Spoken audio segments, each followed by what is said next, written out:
13편입니다.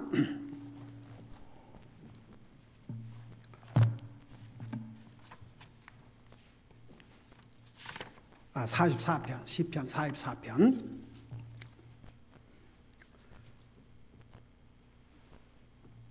우리 9절, 10절에서 9절, 10절, 11절, 12절을 우리 같이 읽겠습니다. 시작. 그러나 주께서 우리를 내버리사 수치를 당하게 하셨으며 우리의 군대와 함께 나가지 아니하시나이다. 주께서 우리를 원수에게서 돌아서게 하시나니 우리를 미워하는 자들이 자기들을 위해 노력하나이다. 주께서 우리를 먹을 것으로 정한 양처럼 내주사 이교도들 가운데서 우리를 흩으셨나이다. 주께서 주의 백성을 거접하시되 그들을 판값으로 주의 재산을 불리지는 못하시나이다. 아멘. 우리 시편 앉으시 바랍니다. 우리 시편 44편은 제목을 붙이자면 모든 고난에서 건지시는 하나님.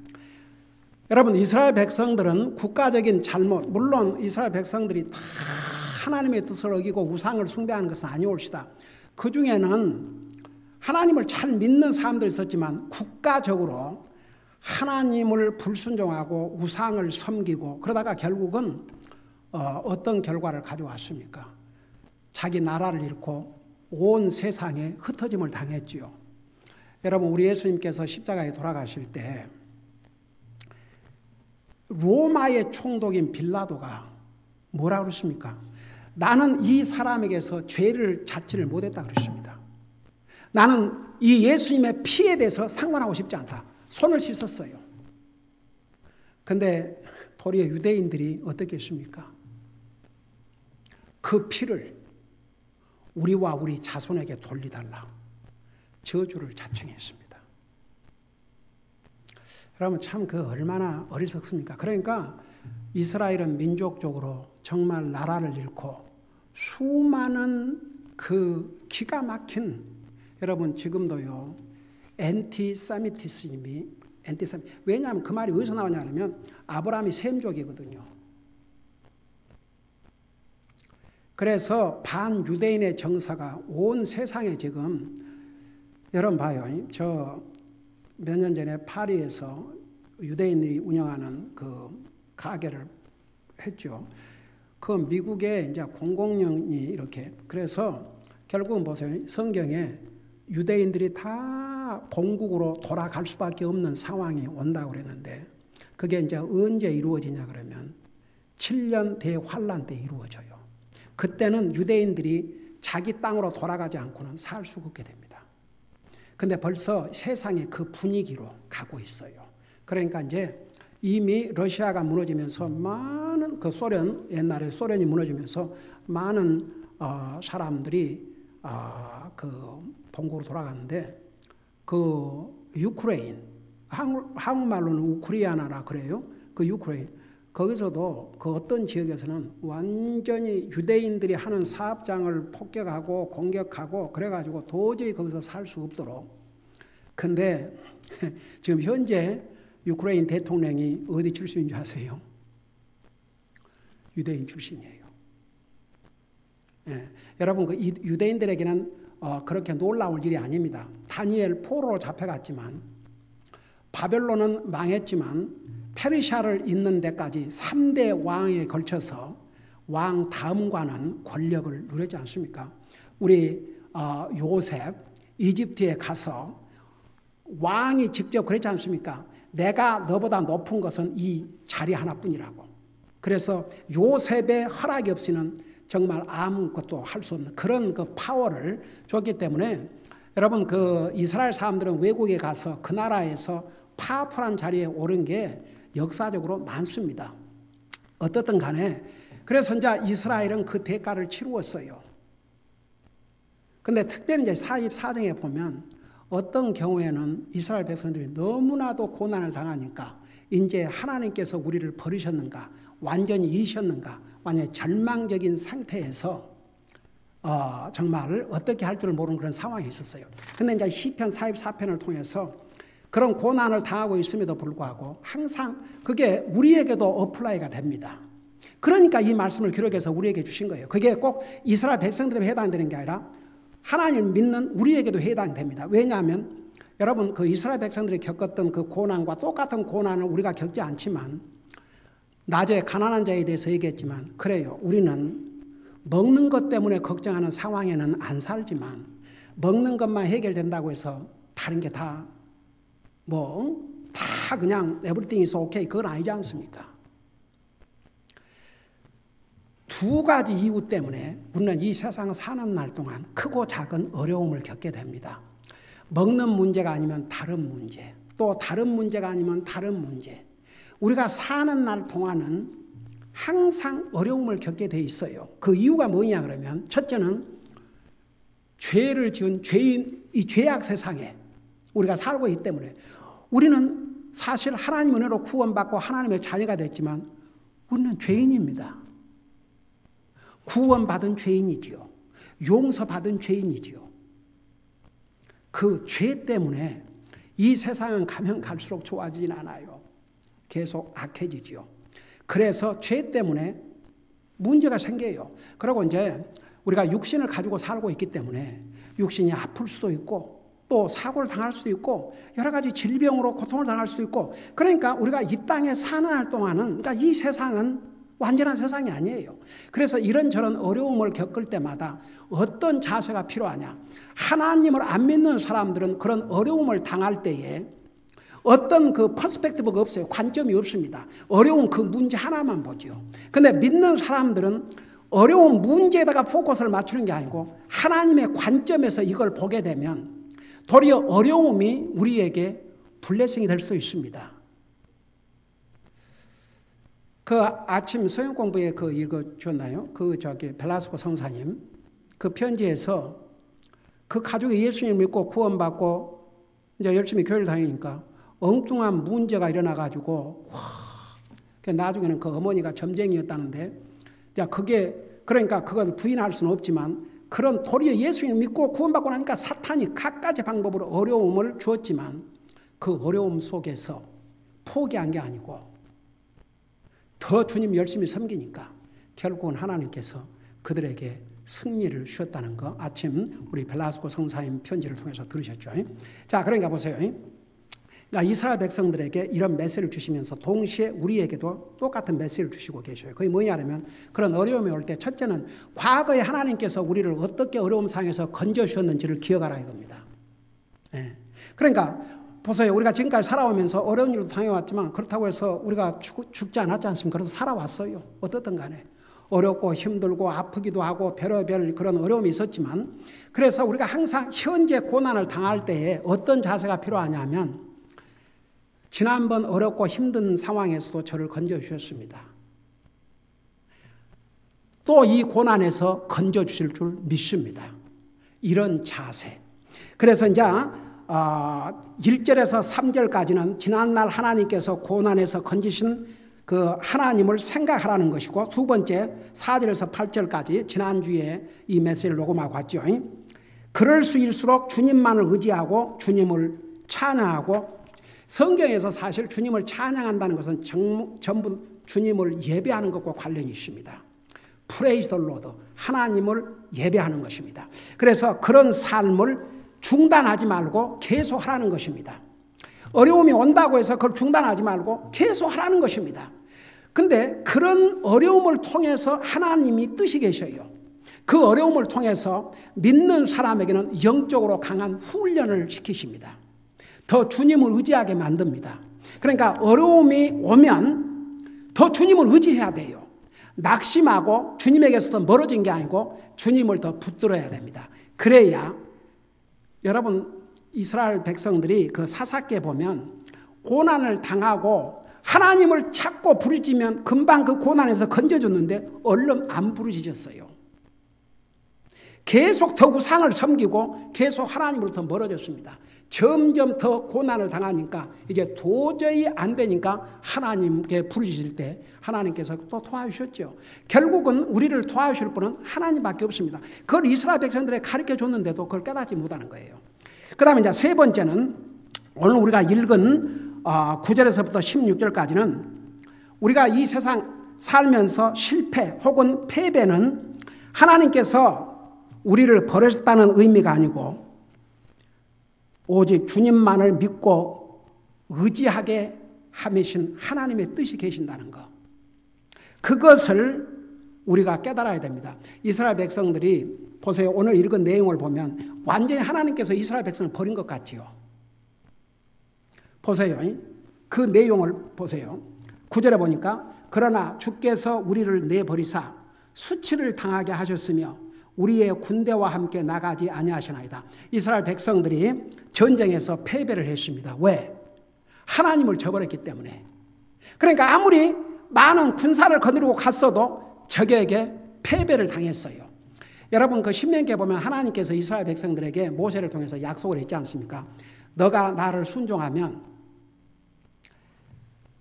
적이 한 길로 왔다가 7길로 도망할 것이지만, 그러니까 너희가 대승리를 하고 너 원수가 패망할 것이지만, 너가 내 말에 불순종하면 너희가 한 길로 치러 갔다가 도리어 7길로 도망치리라.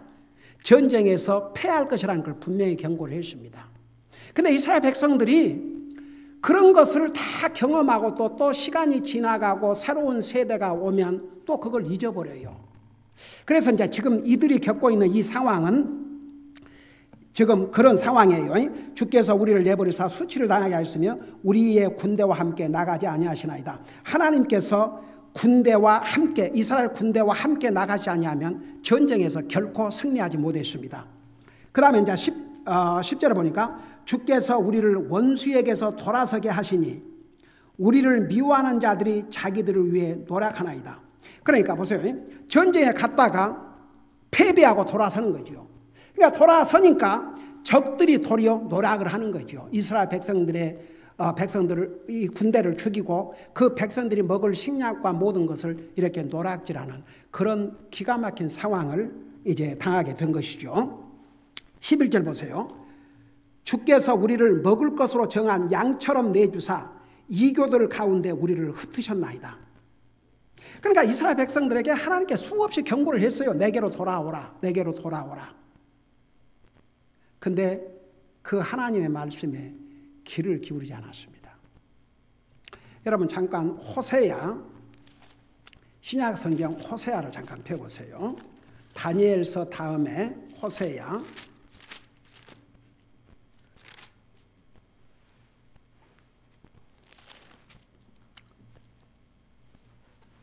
다니엘서 다음에 호세아 9장 17절을 보시기 바랍니다.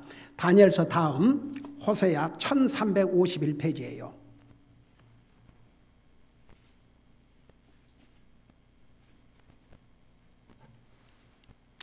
여러분 이 호세아는 어떤 그 선지자로서 하나님의 그 메시지를 이스라엘에게 전했냐 그러면은 호세아로 하여금 누구와 결혼하라고 그랬어요?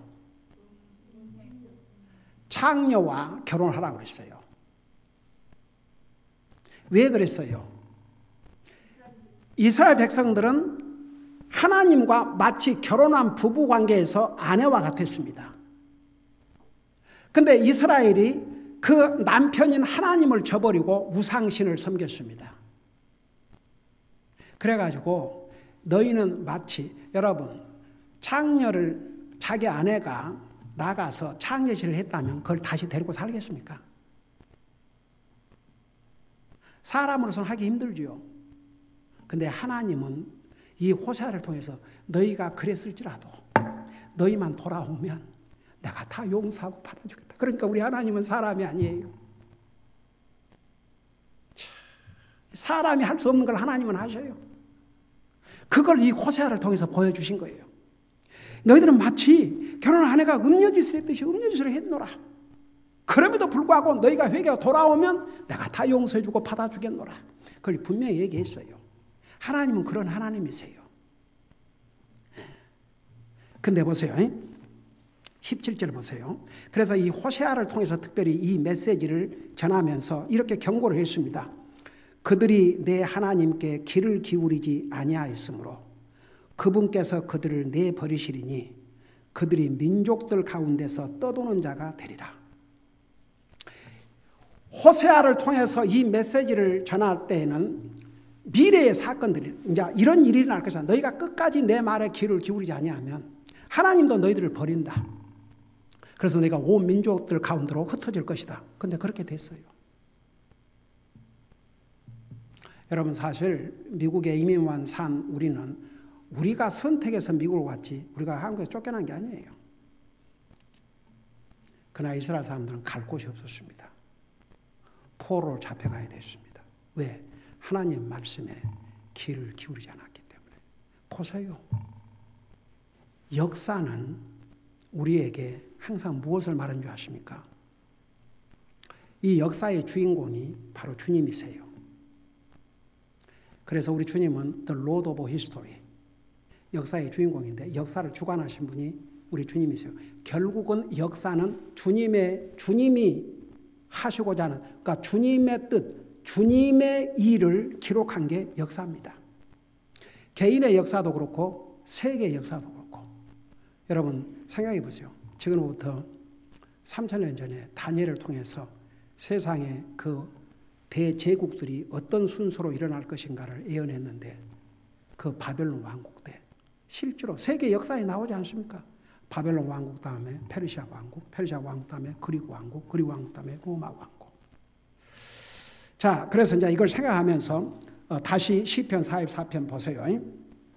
주께서 12절에 주께서 주의 백성을 거접하시되 그들을 판값으로 주의 재산을 주의 불리지는 못하나이다. 그 11절에서 주께서 우리를 먹을 것으로 정한 양처럼 되셔서 이교들 가운데 우리를 흩으셨나이다. 그러니까 이스라엘 백성들이 세계에 흩어지게 됐죠. 아직도 그거 아세요? 본국에 사는 이스라엘 백성보다 외국 나라에 사는 이스라엘 사람들 더 많다고. 그러면서 보세요. 주께서 주의 백성을 거접하시되 그들을 판값으로 주의 재산을 부리지 못하시다. 그게 무슨 말이냐면 이스라엘 백성을 주님께서는 뭐라 하셨어요? 주님의 상속이라 하셨어요. 주님의 상속. 근데 이제 자기들의 잘못으로 이방인들에게 다 흩어져 갖고 그들의 종사를 하는데 그게 무슨 주님의 상속이 늘어난 게 아니고, 그러니까 그런 뜻이에요. 그 정도로 이스라엘 백성들이 범죄함으로 이제는 하나님께서 우리를 완전히 버리셨구나. 주님의 상속이라고 여기셨던 우리까지도 이제는 이렇게 헐값으로 다 팔리게 되어버렸구나. 이제 그런 고백이에요. 그 다음에 보세요. 13절에 보니까 주께서 우리 이웃들에게 모욕거리가 되게 하시며 우리를 둘러싼 자들에게 조롱거리와 조소거리가 되게 하시나이다. 그러니까 이스라엘 백성들이 외국 나라에 가서 조롱을 당하고 무시를 당하고 지금도요. 그 보이지 않는 그러니까 그 유대인들은 항상 주변에 세상 사람들은 우리를 안 좋아한다는 거, 세상은 우리를 싫어한다는 거, 그것이 항상 저들의 머릿속에 있어요. 이스라엘 백성들이 아무리 좋은 일을 해도 세상에서는 절대 그들의 좋은 점을 알리지 않습니다. 세상에 중동 지역에서는 유일한 민주국가인 이스라엘을 향해서 유엔에서 북한보다도 더 인권 탄압한 나라로. 그래서 오죽하면 미국의 대통령이 이런 그 편향적이고 잘못된 그런 유엔에다가 미국이 그동안 하다못해 유엔 본부 건물이 뉴욕에 있지 않습니까? 그 유엔을 러닝하려면 얼마나 많이 드는데 미국에서 엄청난 돈을 그거 이제 안 하겠다. 이래까지 나왔지 않습니까? 그러니까 하나님께서 아직은 미국을 이스라엘의 그 우산으로 이렇게 사용을 하고 계시는 것이죠. 그 다음에 보세요. 그러니까 이 13절의 내용이 실제로 다 이루어졌습니다. 14절에 보니까 주께서 우리를 이교들 가운데서 이야기거리가 되게 하시며 그 백성들 가운데서 머리 흔듦을 당하게 하시나이다. 그러니까 한마디로 말해서 이스라엘 백성들이 세계에 흩어져가지고 그들에게 조롱을 당하고 멸시를 당하고 무시를 당하고. 여러분 지금은 그 미국의 유대인들의 그 1세들이 처음에 와갖고는 무지무지한 고생을 했습니다. 근데 그 2세들은 이제 교육을 시킨 것이죠. 그래서 지금은 유대인들 유명한 변호사, 뭐 정치가, 사업 이런 그 각계각층에 하여간 뛰어난 사람들은 나중에 알고 보면 다 주이시들이에요. 대단합니다. 이게 서바이벌. 그렇게 해서 하나님께서 살게 해주신 것이요. 그렇지만 이렇게 이교도들 가운데서 이야기거리가 되게 하시며 그 백성들 가운데서 머리 흔들림을 당하게 하시나이다. 그 다음에 15절 내 앞에 계속해서 나의 당황함이 있으며 내 얼굴에 수치가 나를 덮였으니 이는 모욕하고 모독하는 자의 목소리 때문이요 원수와 복수하는 자 때문이다. 근데 이제 17절부터 보세요. 이제 요 내용만 보면 하나님께서 이스라엘 백성을 완전히 버린 것 같지요. 근데 역사적으로 주님이 완전히 버리고 끝냈어요? 안 끝냈어요? 안 끝냈어요. 1948년 이스라엘이 독립한 사건은 그야말로 놀라운 사건이요. 하나님의 말씀은 반드시 이루어진다는 것을 아주 눈에 보이게 손에 잡히게 확실하게 보여준 사건이 이스라엘의 독립이었습니다. 한번 생각해 봐요. 인류 역사에 나라가 없어진 지 몇천 년이 된 다음에 자기 나라를 대체한 나라는 없어요. 이스라엘 외에는. 생각해 봐요. 예수님이 오실 당시에도 이스라엘 나라 있었어요? 없었어요? 자기 나라가 독립돼 있었어요? 없었어요? 없었어요. 로마의 지배하에 있었죠. 나라를 잃은 지 몇천 년 만에 이스라엘 독립했다. 그래서 많은 성경학자들이 그랬다고 그래요. 이스라엘 독립하기 전에 과연 이 말씀이 과연 이루어질 것인가. 그래서 많은 성경학자들도 그 부분을 영적으로만 해석해야 될 것인가, 어떻게 해석해야 될 것인가. 그런데 이스라엘이 1948년 독립되면서 하나님의 말씀은 반드시 이루어진다는 것을 확인한 놀라운 사건임을. 그래서 신학 세계에 지각 변동이 일어날 만큼 엄청난 사건이었습니다. 근데 보세요. 이제 그래서 때로는 우리도 이 땅에 살면서 그런 어렵고 힘들고 정말 만사가 뜻대로 안 되고 형통보다는 불통이고 그럴 때 우리 자세가 필요해요. 하나님께서 이스라엘 백성을 버리지 않았듯이 우리가 어려움을 당한다고 해서 하나님이 우리의 어려움을 모른 채 하시고 우리만 내버려 두시고 상관하지 않는다는 그런 의미가 아닙니다. 결국은 우리를 건져주셔요.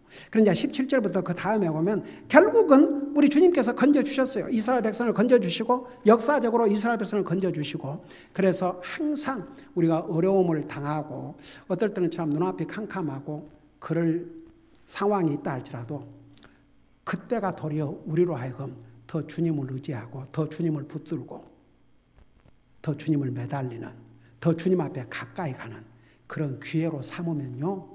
도리어 그런 어려움이 우리의 영적인 삶을 더 강하게 만들고 결국은 우리에게 블레싱, 복이 되는 것입니다. 기도하십시다. 사랑의 아버지 하나님, 이스라엘 백성들은 민족적으로 하나님의 말씀에 불순종하고 하나님의 말씀에 귀를 기울이지 아니함으로 엄청난 대가를 치루었습니다. 때로는 하나님께서 그 민족을 버린 것과 같았습니다. 그러나 결코 하나님은 그 민족을 버리지 않았습니다. 오늘도 구원받아 하나님의 자녀이지만 때로는 이 세상에 살면서 어렵고 힘들 때가 있습니다. 그럴 때마다 우리는 주님을 더욱 생각하고 더욱 주님을 붙들고 결국은 이 어려움 속에 건져주실 분은 주님이라는 것을 잊지 말게 하시고 더 주님을 붙들고 더 주님을 의지함으로 우리의 믿음은 더 강해지고 정말 우리의 삶을 통해서 더 주님 앞에 영광 돌릴 수 있는 그런 기회가 되게 하여 주시옵소서. 감사합니다. 사랑합니다. 예수님의 이름으로 감사 기도드리옵나이다. 아멘.